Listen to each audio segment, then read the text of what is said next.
Welcome to today's edition of In the Can, where we're coming from the rooftop terrace of the Majestic Hotel for a chat around television. Dan Ackerman from AOL is asking the questions. All right, welcome everybody. Thanks for joining us.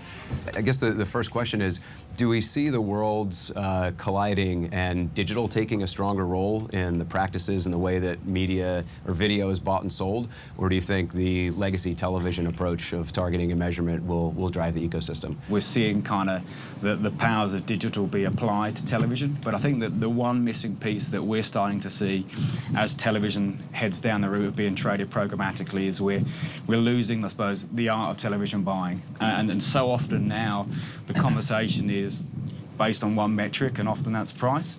And we've got to move away from that. And I think that's going to be led from a kind of buying strategy point of view, which isn't there right now.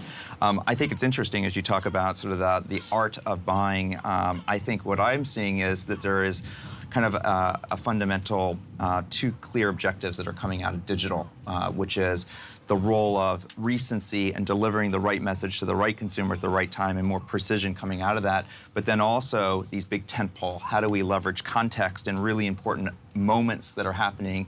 Television still allows us to do that. And how do we make the most out of that moment through a much more integrated relationship with big media owners? We should stop asking that question, whether it's TV or digital. It's just going to be video, right? Ultimately, the platform's going to be different. You're going to have different technologies that are going to allow different types of things to be done. But it's all going to be video, and there's going to be a display marketplace in my mind. And then we're in the business of sports, so we have a robust business that is television and a digital video. So, but we're agnostically thinking about them as video, and it's more about, is it live or is it on demand? Does the currency change, or do we continue to operate there but have other data in the background? The currency has to change to something that's adopted by everybody. Right? Everybody's looking at new and unique different ways to measure success and not success. Every single agency group, clients within agency groups are doing it differently. But it makes it very difficult to transact when you don't have one common currency. That's been the beauty of television. The legacy of television has been the idea that you've had one, at least side, that both sides could agree to. So we have to figure out as an industry how to get to something that captures the new consumption pattern, but feels a little bit more industry standardish. Clients are looking for visibility of that audience, defining who the right audience is, and then being able to have the appropriate data regardless of who that publisher is and be able to transact that way. So I think that is the role of an agency, to actually try to help to define the ability to bridge the different publishers with a single data source. There seems to be a big shift towards accountability and attribution. So is that something that you've at least unified from a digital and a television perspective? For us, absolutely. We have, we've rolled out what we call the TV stack, which is really helping us to be able to look at video in a unified way with single data sources, to be able to understand how do we build unduplicated reach across multiple platforms, regardless of if it's mobile, if it's linear, and so on.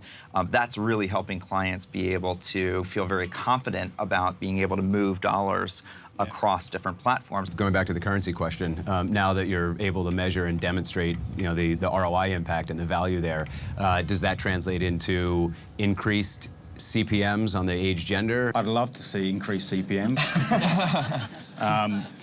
But I still think that's the biggest pushback, biggest negotiation we've got. I think we've kind of the heritage and evolution of kind of programmatic has come from real-time trading, the long tail, kind of the cheapest cost per thousand to deliver a result. And we're now pouring kind of premium inventory into that, whether that be linear, VOD, kind of catch-up services, yet the conversation keeps getting dragged down to the lowest common denominator being cost per thousand. Our goal is to get there to understand the value of it before the marketplace gets there and understands how they want to transact on it. Because we're going to have to demonstrate that from our side, otherwise there's not going to be a lot for a premium publisher, a lot that we're going to pour into the system. Tentpole kind of programming as a revenue contributor to MCN, it still sits around about 30% of our revenue. And I think what we'll start to see is, say, if we've got some brands that are involved in the AFL Grand Final or the Rugby World Cup as an example, is how do we use great data sets to find that audience that's been kind of super absorbed in that piece of content, and where do they go next? And that's where you can then use kind of audience-based targeting, continue that conversation outside of the main tentpole. So I think that's where you'll start to see the programmatic automated audience delivery versus contextual-based targeting come together, and that'll be really, really powerful for advertisers moving forward. What do you think the biggest change going into the 17-18 upfront is going to be? Certainly for the local Australian market, it will be about alignment. and that's alignment as a television industry to come together and promote kind of all that's kind of great about television and re-energize that, but also alignment of the systems across the board. Without the kind of systems and infrastructure, we can have many great conversations about moving the dial forward, but they won't move fast enough unless we get industry buy-in at a system level. So it'll be about the alignment across the industry will be key for us next year. I think alignment so that we have a common view about the audiences and how we're delivering that.